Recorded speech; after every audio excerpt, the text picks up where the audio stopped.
Yo, what's up, peeps? It's your boy 313 Hitman. Now I know I haven't came around and did any training camp videos or preseason videos, man, cause I wanted to keep it short and sweet. This time around, in my second season of the Trash Talking Circle. I'm just gonna keep it simple, and just look out for my 5 players to be on the lookout for. I love what I seen from Amir Abdullah, aka Fear Amir. I was a bit hesitant on starting him because of the fact that he was a rookie, but unfortunately, Joy Bell is going through an injury bug right now, and that kind of got me worried a little bit. To be honest with you, and despite the contrary from what I'm hearing from some of the one pride riders out there, I'm also liking what I'm seeing from Theo Riddick. I think he could be a solid number 2 backup. If Joy Bell, for any reason, can't be ready to go, I'm even starting to be hesitant about playing Joy Bell in the 3rd preseason game. I'm just going to be honest with you. Our number 1 goal should be health. We got a lot of banged up players out there, and I like what I see from Theo Riddick. I think he should be the number 2 or 3 back. As far as cuts and everything, I think George Wynn should be gone.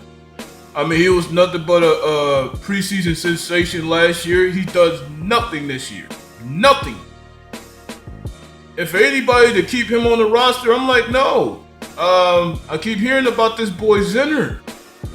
But he got to show me something in the next game. I'm not willing to put him in this 53. I say more like practice squad right now, but he got to show me a little bit more. As far as George Wynn, man, I say cut him right now. Ryan Broyles, like I told him and Corey Fuller, man, step up and show me something.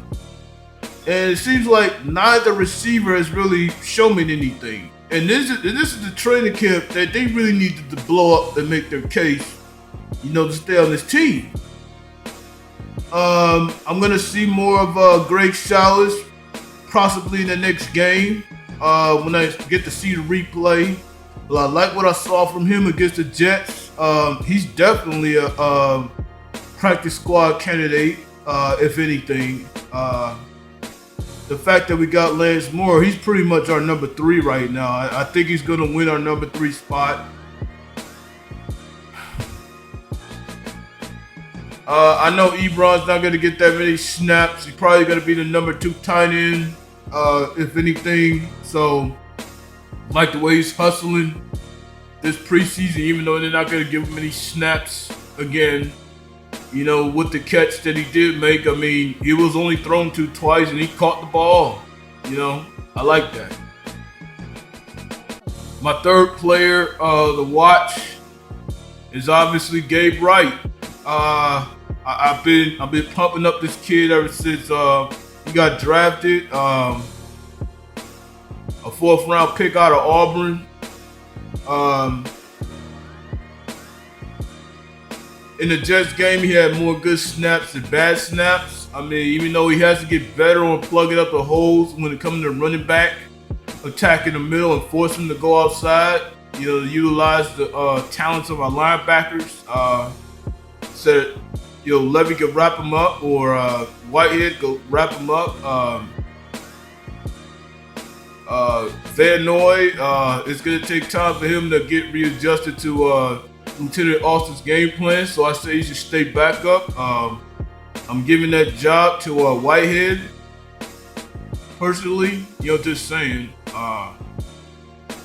But I like what I seen out of Gabe Wright, even though he does have to continue to work on his